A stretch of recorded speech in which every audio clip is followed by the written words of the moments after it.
दें कि अमित शाह गृह मंत्री देश के, उन्होंने बयान दिया है कि यहां पर जो धमाके हुए हैं उसमें किसी भी सिचुएशन से इनकार नहीं किया जा सकता कि ये टेरर अटैक है, जांच चल रही है और उसके बाद साफ हो पाएगा। साथ ही उन्होंने कहा कि थोड़ी देर में मैं घटनास्थल पर पहुंचूंगा और एलएनजेपी अस्पताल भी जो घायल हैं उनसे मिलने जाऊंगा, उनको देखने जाऊंगा।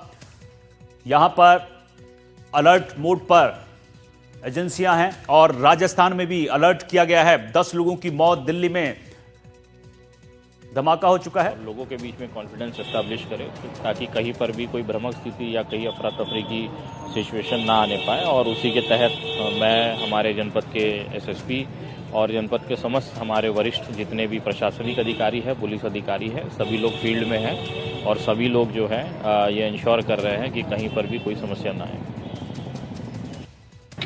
विस्फोटक इस्तेमाल हुआ है, उसमें जो केमिकल है उस केमिकल के कुछ नमूने लिए हैं, जो विस्फोटक है उसके कुछ सैंपल लिए हैं और उसकी जांच के बाद ये मालूम चल पाएगा कि आखिर यहाँ पर विस्फोटक किस तरह का था।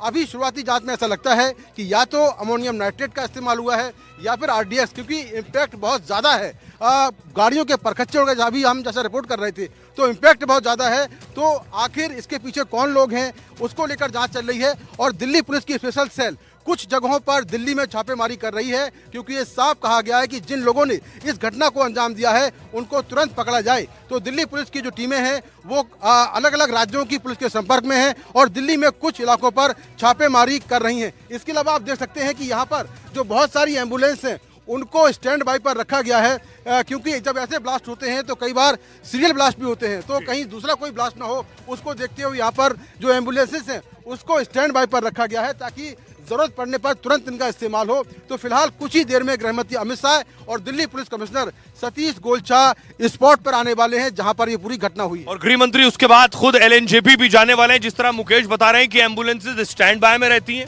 दूसरी तरफ मैंने आपको दिखाया था फायर ब्रिगेड की गाड़ियां लगी हुई थी। इसका मकसद ये है, जो बात मुकेश कह रहे हैं कि कहीं सीरियल ब्लास्ट तो नहीं। तस्वीरें भी मैं आपको दिखाऊंगा। गृह मंत्री अमित शाह एलएनजेपी पहुंचने वाले हैं, जहां बताया जा रहा है कि 24 लोग घायल हैं जो भर्ती हैं। एक और बड़ी अपडेट जो मुकेश ने दी थी, मुकेश 10 नहीं 10 से मौतों की संख्या बढ़ गई है, 13 लोगों की मौत हो गई। देखिए बिल्कुल जो मौतों का आंकड़ा है वो 13 पहुंच गया है। जो हमारे सोर्सेज हैं उनके मुताबिक 13 लोगों की अब तक मौत हो चुकी है, क्योंकि इस विस्फोट में खास बात देखने को मिल रही है कि जो गंभीर रूप से घायल हुआ है उसकी डेथ हो रही है, क्योंकि इम्पैक्ट इतना ज़्यादा है, शरीर पर चोटों के गहरे जख्म हैं, तो डॉक्टरों को उन्हें बचाना मुश्किल पड़ रहा है। कुल 13 लोगों की अब तक मौत हो चुकी है, जिसमें कुछ लोग सिविल लाइंस के ट्रॉमा सेंटर में एडमिट थे और कुछ लोग एलएनजेपी में एडमिट थे। उनमें 13 लोगों की डेथ हो गई है और 24 लोग घायल कितने? 24 लोग घायल हैं ये कहा जा रहा है, लेकिन अभी एग्जैक्ट आंकड़ा अभी दिल्ली घायल इन सबको एलएनजेपी में एडमिट कराया गया नहीं। एलएनजेपी के अलावा जो बाबा हिंदू राव है, इसके अलावा सिविल लाइंस में ट्रॉमा सेंटर है, वहां पर भी कुछ लोग भर्ती कराए गए हैं। जो एम्बुलेंस आई थी जिनको जहां पर रास्ता जल्दी मिला वहां पर घायलों को लिया गया है। तो दिल्ली के 3 अस्पतालों में लोगों का इलाज चल रहा है और अब तक 13 लोगों की मौत हो चुकी है। 13 लोगों की मौत हुई। मुकेश मैं आपके सामने एक बार स्पॉट दिखाऊं मैं, ये जो आप देख रहे हैं मीडिया कैमरों से घिरी हुई जगह, इसके उस तरफ बैरिकेडिंग के दूसरी तरफ यही गृह मंत्री अमित शाह आने वाले। अभी एलएनजेपी गए, उसके बाद यहां आएंगे, घटनास्थल पर पहुंचेंगे और जहां जिस जगह धमाका हुआ है, जहां मुकेश बता रहे हैं गाड़ियों के परखच्चे उड़ गए, उस जगह पर पहुंचेंगे और खुद मौके पर पहुंचकर जायजा लेंगे। गृह मंत्री का आना ये बता रहा है कि इसकी गंभीरता समझिए। मुकेश एक और बात, अब तक किसी एजेंसी ने ये नहीं कहा है कि ये कोई टेरर, ये कोई 13 लोगों की मौत हो गई। मुकेश ने अभी अपडेट दिया है कि 13 लोगों की मौत हो गई है। मुकेश बता रहे हैं कि बहुत से लोग गंभीर भी हैं क्योंकि धमाका बहुत भीषण था, शत विशत स्थिति थी, जख्मी बहुत से लोग हैं और जो जख्म है वो बहुत गहरे हैं, इसलिए मौतों का आंकड़ा बढ़ भी सकता है। मुकेश किसी एजेंसी ने अब तक नहीं कहा है कि ये टेरर अटैक है। देखिए बिल्कुल अभी ऑफिशियल तौर पर ये नहीं किया गया है कि आतंकी हमला है, लेकिन जिस तरह का ब्लास्ट हुआ है, जिस तरह से उसका इम्पैक्ट हुआ है, निश्चित तौर पर शुरुआती जांच में ऐसा लगता है कि ये एक बड़ा आतंकी हमला हो सकता है। और जिस तरह से कार में बम को लगाया गया, ये दिखाता है कि कोई ना कोई टेरर ग्रुप इसके पीछे हो सकता है, लेकिन अभी तक दिल्ली पुलिस ने ऑफिशियल नहीं किया है। अब आपको एलएनजेपी लिए चलता हूं। एलएनजेपी से हमारे सहयोगी रवीश रंजन शुक्ला जुड़ रहे हैं। रवीश, गृह मंत्री वहां पहुंचने वाले हैं, वहां से क्या जानकारी मिल रही है आपको?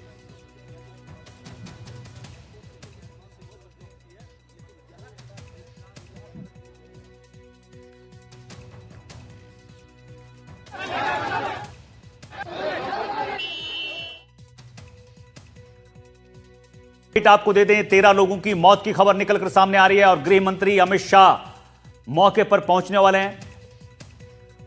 जहां ये धमाके हुए हैं वहां पर अमित शाह कुछ ही क्षणों में पहुंचने वाले हैं और उसके बाद घायलों से मिलने भी एलएनजेपी जाएंगे। बड़ी खबर आपको बता रहे हैं। तो तस्वीरें, अमित शाह गृह मंत्री का काफिला आपको नजर आ रहा है, जो एलएनजेपी अस्पताल और मौके पर मुआयना करेंगे जहां यह धमाका हुआ है। बड़ी खबर आपको दिल्ली ब्लास्ट से जुड़ी बता दें कि यहां पर 13 लोगों की मौत हो गई। पहले आंकड़ा 10 था, लेकिन आंकड़ा लगातार बढ़ता जा रहा है और जो गंभीर घायल है, जो क्रिटिकल थे, अब उनमें से 3 और लोगों की मौत हो गई है, यानी आंकड़ा 13 तक पहुंच गया है। और आपको बता दें कि अमित शाह, देश के गृह मंत्री, घायलों से मिलने पहुंचे एलएनजी अस्पताल और साथ ही धमाके वाली जगह भी वो मुआयना करने के लिए पहुंचे हैं।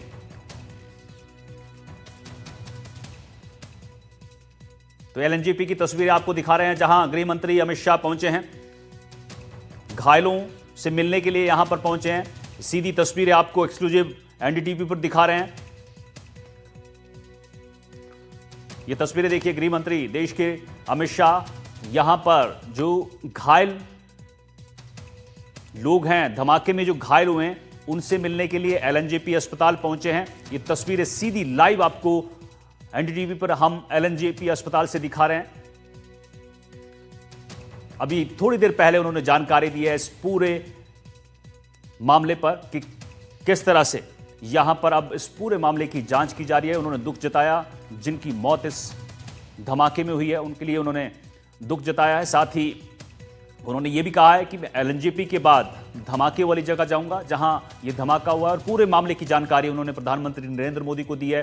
आईबी चीफ से उन्होंने बातचीत की है। आपको बता दें कि 6:52 पर शाम का वक्त था और जब ये i20 कार है उसमें ब्लास्ट होता है और उसमें अब तक 13 लोगों की मौत हो चुकी है।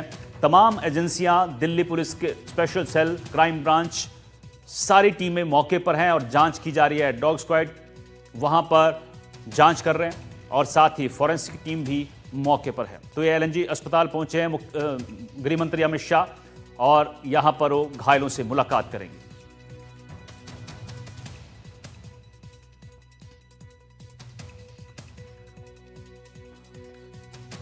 तो बड़ी खबर, एलएनजेपी अस्पताल पहुंचे हैं अमित शाह घायलों से मिलने के लिए और यहां पर करीब करीब 24 से 25 लोग भर्ती हैं जो इस धमाके में घायल हुए हैं। 13 आंकड़ा पहुंच चुका है मौत का और उसके बाद गृह मंत्री देश के अमित शाह एलएनजेपी अस्पताल पहुंचे हैं। दिल्ली में हाई अलर्ट है इस धमाके के बाद। आपको बता दें कि थोड़ी देर पहले अमित शाह ने इस पूरे मामले पर जानकारी दी है और उन्होंने दुख जताया है जिनकी इस धमाके में मौत हुई है। और इस सीधी तस्वीरें एनडीटीवी पर आपको एलएनजेपी अस्पताल से बता रहे हैं जहां अमित शाह पहुंचे हैं गृह मंत्री घायलों को देखने के लिए। 24 से 25 घायल यहां पर लाए गए हैं, अलग अलग अस्पतालों में भर्ती हैं, ऐसी खबर निकलकर सामने आ रही है। और ये ब्लास्ट इतना तेज था कि इसमें जो आसपास लोग थे उनके चीथड़े तक उड़ गए हैं और जो गाड़ियां आसपास थी उनका कुछ नहीं बचा है। तो आप अंदाजा लगा सकते हैं कि जो घायल हैं, जो क्रिटिकल हैं, यहां पर उनकी हालत क्या होगी। लगातार मौत का आंकड़ा बढ़ रहा है। पहले 8 लोगों की मौत की खबर आई थी, अब 13 ये आंकड़ा पहुंच गया है। धातु है जो जिन्होंने हिट किया है, जिन्होंने जख्म पैदा किए, किस तरह की चोटें होती? देखिए, जो इस तरह के बॉम्ब होते हैं उनमें बेसिकली छर्रे होते हैं, कीलें होती हैं और जो विस्फोटक है वो तो होता ही है। तो उसका इम्पैक्ट जब होता है तो उसमें छर्रे घुसते हैं बॉडी के अंदर, या जो कीले हैं, जो मेटल है वो घुसता है तो उसका इम्पैक्ट होता है। दूसरा जो विस्फोटक है उसका अपना इम्पैक्ट होता है और इसी वजह से शायद जो मौतों का आंकड़ा है वो बढ़ता जा रहा है, क्योंकि यहाँ पर जो ब्लास्ट हुआ है वो 200 मीटर के दायरे तक उसका इम्पैक्ट हुआ है। तो उसके चलते जो है लोग काफ़ी गंभीर रूप से घायल हुए हैं और मौतों की का जो आंकड़ा है वो लगातार बढ़ता जा रहा है। एक और बड़ी जानकारी निकलकर सामने आ रही है कि जिस गाड़ी में ब्लास्ट हुआ है उसका नंबर HR-26 है और ये गाड़ी किसी नदीम खान नाम के शख्स के नाम से रजिस्टर्ड है। हालांकि दिल्ली पुलिस ने अभी ऑफिशियल इसको अनाउंस। ये तस्वीरें देखिए आप, ये तस्वीरें आपको अस्पताल के अंदर की बता रहे हैं जहां तमाम अधिकारी और डॉक्टर्स से वो बातचीत कर रहे हैं, जानकारी ले रहे हैं, जो घायल है उनके बारे में जानकारी ली जा रही है। और दिल्ली पुलिस कमिश्नर समेत यहां पर आपको तमाम वो लोग मौजूद नजर आ रहे हैं जो गृह मंत्री को इस वक्त जानकारी दे रहे हैं घायलों के बारे में। ये तस्वीरें आपको एलएनजेपी अस्पताल से दिखा रहे हैं, जहां गृह मंत्री अमित शाह पहुंचे हैं घायलों से मुलाकात करने के लिए। आपको बता दें कि ये धमाका जो है 6:52 पर हुआ है और बताया जा रहा है कि अब जानकारी निकल कर ये आ रही है कि HR नंबर की गाड़ी थी जिसमें ये i20 जो ब्लास्ट हुआ है, और किसी इरफान नाम के शख्स के नाम पर एक गाड़ी रजिस्टर बताई जा रही है। तो ये बड़ा अपडेट है। और आज ही आपको बता दें फरीदाबाद में एक डॉक्टर के घर से भारी मात्रा में अमोनियम नाइट्रेट भी पकड़ा गया है, कारतूस पकड़े गए हैं। ब्लास्ट कैसे हुआ, कोई मैग्नेटिक बम लगा था या इसमें जो विस्फोटक है वो रखा गया था या फिर कोई गाड़ी के अंदर विस्फोटक लेकर चल रहा था, तो अलग अलग एंगल से इस पूरे मामले की जांच की जा रही है। लेकिन एक बात बिल्कुल साफ है कि धमाका बहुत तेज था। यहां से करीब 2 किलोमीटर दूर तक जो ब्लास्ट की आवाज उसकी आवाज सुनी गई। लेकिन मुकेश एक दो बड़ी बातें कह रहे हैं मुकेश, मैं दर्शकों को बताऊं। पहली बात ये कि ये जो धमाका हुआ, मुकेश बता रहे हैं एक्सक्लूसिव जानकारी, सबसे पहले मुकेश बता रहे हैं कि HR 26 नंबर था i20 गाड़ी का और नदीम खान के नाम पर रजिस्टर्ड है। ये सबसे पहले हम आपको बता रहे हैं, अब पुलिस इन्वेस्टिगेट करेगी, मुकेश ये सूत्रों से बता रहे हैं। मुकेश लेकिन दो चीजें, पहली चीज कि ये जो धमाका हुआ, ये धमाका जो आप कह रहे हैं क्या गाड़ी के नीचे मैग्नेट बॉम्ब था और गाड़ी के ड्राइवर को पता नहीं था? पहली संभावना ये हो सकती है। बिल्कुल ऐसा हो सकता है कि मैग्नेटिक बॉम्ब का इस्तेमाल किया गया हो, क्योंकि चलती गाड़ी में आप उस बॉम्ब को पीछे से लगा सकते हैं। ऐसा पहले हुआ है क्या? ऐसा पहले हुआ है। इजराइल एम्बेसी की गाड़ी थी जिसमें ब्लास्ट हुआ था, लुटियन जोन में ब्लास्ट हुआ था, तब मैग्नेटिक बॉम्ब का इस्तेमाल किया गया था और गाड़ी में बहुत तेज धमाका हुआ था। शुरुआत में लगा था कि गाड़ी की टंकी फट गई है, लेकिन जब जांच हुई तो ये पाया गया कि कुछ ईरान से लोग आए थे, उन्होंने उस गाड़ी में मैग्नेटिक बॉम्ब लगा दिया था। तो वो एक संभावना है। लेकिन दूसरी संभावना ये भी है कि गाड़ी में बम जो है। अब मेरा सवाल दूसरा है, एक संभावना ये जिससे इनकार नहीं किया जा सकता, जो मुकेश कह रहे हैं कि मैग्नेट बॉम्ब लगा दिया गया हो गाड़ी में, उसकी इंटेंसिटी क्या होती है मुकेश? इतनी होती है क्या कि 100 मीटर दूर आकर दरवाजा गिर जाए?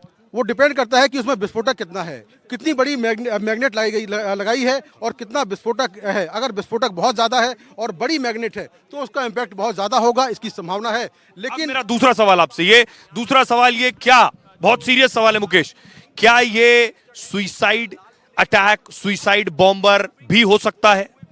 देखिए इसकी भी पॉसिबिलिटी है, क्योंकि चलती गाड़ी में अगर मूविंग गाड़ी में विस्फोट हो रहा है तो आखिर बम रखा कैसे गया उस गाड़ी में? मैग्नेटिक बम हो सकता है। गाड़ी की डिग्गी में अगर कोई विस्फोटक रखेगा, बम रखेगा, तो जो गाड़ी का ड्राइवर है उसको तो मालूम चल जाएगा कि भाई कोई बर्फ लग रहा है। तो ये भी एक संभावना है कि कोई फिदाइन अटैक हुआ हो जिसमें गाड़ी के अंदर काफी बड़ी मात्रा में। अगर ये फिदाइन अटैक है मुकेश, तो आज से पहले कोई फिदाइन अटैक नहीं हुआ दिल्ली में? दिल्ली के अंदर कोई फिदाइन अटैक नहीं हुआ है। अगर ये हुआ है तो ये पहला अटैक होगा। दिल्ली में अभी तक कोई फिदाइन अटैक नहीं हुआ है। दिल्ली में बम ब्लास्ट जरूर हुए हैं, बहुत बम ब्लास्ट हुए हैं दिल्ली में, रेड फोर्ट, लाजपत नगर, इसके अलावा करोल बाग, तमाम जगहों पर, गफ्फार मार्केट, बहुत जगहों पर ब्लास्ट हुए हैं, लेकिन फिदाइन अटैक आज तक कभी नहीं हुआ है। तो ये एक संभावना है, एक एंगल है, ये हो सकता है। इस एंगल से भी जांच होगी। दर्शकों को बताएं, फिदाइन अटैक आत्मघाती अटैक होता है जिसमें जो धमाका करने वाला है वो खुद धमाका, या तो अगर उसने जो है बॉम्ब की जैकेट पहनी हुई है तो ब्लास्ट होता है, या गाड़ी में, या गाड़ी। हाँ, हमारे सहयोगी दिव्यांशु ये लेकर आए हैं। गाड़ी का एक पार्ट है जो कि यहाँ से और आगे करीब 200 मीटर दूर पड़ा होता है। दिव्यांशु ये जो आप देख रहे हैं, ये तस्वीर मैं आपको दिखा रहा हूं, ये वाइपर है, ये वाइपर है, गाड़ी का वाइपर। ये आप देख रहे हैं गाड़ी का वाइपर है जो धमाके के बाद उड़कर गिरा है, और इससे पता चल रहा है कि धमाका कितना भीषण था। आप देखिए, बिल्कुल ये दिव्यांकर लेकर आए हैं। दिव्यांकर, कहाँ मिला था ये? जी बिल्कुल, देखिए यहाँ से तकरीबन अगर धमाके वाली जगह से बात करें तो तकरीबन 300 मीटर के आसपास दूरी पर ये जो वाइपर है ये पड़ा था। तो जिस तरह का ये धमाका हुआ तो अपने आप में बड़ा सवाल खड़ा करता है कि किस तरह ज़्यादा एक्सप्लोसिव जो है वो धमाका रहा होगा, और जिसके चलते गाड़ी के जो ये हिस्सा है वाइपर। हमारे जो मार्केट हैं उन सभी स्थानों पे चेकिंग चलाया जा रहा है। संदिग्ध व्यक्ति, वाहन और वस्तुओं का चेकिंग अभियान चलाया जा रहा है। क्षेत्र में जितने भी हमारे बॉर्डर एंट्री पॉइंट हैं उन सभी स्थानों पे चेकिंग अभियान चलाया जा रहा है। लगातार ये चेकिंग और गश्त अभियान जारी है। तो किस तरीके से अलर्ट है सब बॉर्डरों पर? सभी बॉर्डरों पे अलर्ट रखा गया है। इस धमाके का नुकसान जो है वो उठाना पड़ा। और कहीं ना कहीं जिस तरह से ये धमाका हुआ उसके बाद जब हम यहाँ पर पहुंचे तो सबसे पहले ये भी तस्वीरें सामने निकल कर आई कि तमाम जो लोग जिनके शरीर के जो मांस के टुकड़े हैं वो भी यहाँ पर पन्नी में रखकर उसे कलेक्ट करके रखा गया था। उसके साथ साथ जो धमाके में गाड़ी में बैठे हुए लोगों के शवों का हाल था। जी जी बिल्कुल, उनके शव नहीं, उनके जो हाथ के हिस्से कहें या फिर कुछ उंगलियां थी वो भी उनके मांस के लीथड़े कहें तो वो यहाँ पर सबसे पहले जब हम यहाँ पर पहुंचे तो उसे कलेक्ट करके एक जगह रखा गया था। तो उसकी भी तस्वीर हमने सबसे पहले एनडीटीवी पर दर्शकों को दिखाई थी। जी सुहेल, एक बात और है कि ये देखिए कि लोहे का ये टुकड़ा जो यहाँ से कटा हुआ है, इम्पैक्ट देखिए कि लोहे का जो पूरा टुकड़ा है ये कट के अलग हो गया और ये जो वाइपर है यहाँ से अलग हुआ। अब मैं आपको दिखाता हूँ, इसमें हाथ लगा रहा हूँ, देखिए ये जो आपको देखो ये चमकीली चीजें और जो काला काला ये निकल रहा है, यही विस्फोटक का जो अंश है वो हो सकता है जिसका इम्पैक्ट काफी ज्यादा है। देखिए जो बात मुकेश आप कह रहे हैं मैं दर्शकों को बताऊं, अगर आपने वाइपर देखा हो गाड़ी में तो ये जो आगे का हिस्सा है सिर्फ ये चेंज होता है मुकेश। ये वाइपर में आगे जो वो लगा रहता है ट्यूब वो चेंज होता है, ये चेंज नहीं होता है। ये उखड़ना मतलब जड़ से उखड़ना और ये बहुत मजबूत होता है। पूरा लोहा टूट गया, ये पूरा लोहा टूटा है ये बता रहा है। और मुकेश आगे का गेट टूटा है, आगे वाइपर टूटा है, ये बता रहा है कि ये वाइपर सिर्फ इतना चेंज होता है और ये टूटना यानी।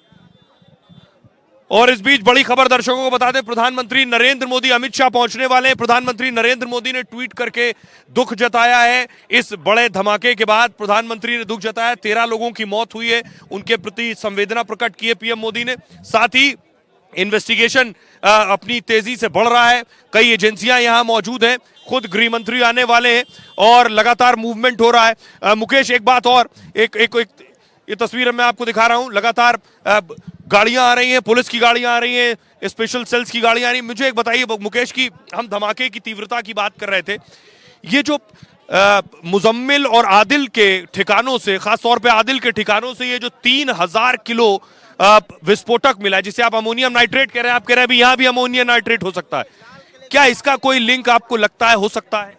देखिए पॉसिबिलिटी बिल्कुल है, क्योंकि आज ही ये पूरा विस्फोटक बरामद हुआ और आज शाम को ब्लास्ट हो गए। तो मुजम्मिल के या जो बाकी लोग हैं उनके जो पूरा टेरर नेटवर्क है उसके कुछ लोग हो सकता है कि दिल्ली में पहले से हों और थोड़ा बहुत विस्फोटक लेकर यहाँ पर पहले से आ गए हों, तो पॉसिबिलिटी है। और दिल्ली पुलिस इस पूरे जो पूरा टेरर नेटवर्क है उसको लेकर दिल्ली पुलिस जांच कर रही है और जांच के बाद साफ होगा कि क्या उस फरीदाबाद के टेरर ग्रुप से और इससे कोई आपस में कनेक्शन है, कोई क्या उसी ग्रुप को लोगों ने इस ब्लास्ट को अंजाम दिया है, तो ये जांच के बाद साफ होगा। लेकिन आप देखें कि गाड़ियों का मूवमेंट लगातार हो रहा है। अभी कुछ देर में एनएसजी भी यहाँ पर आने वाली है।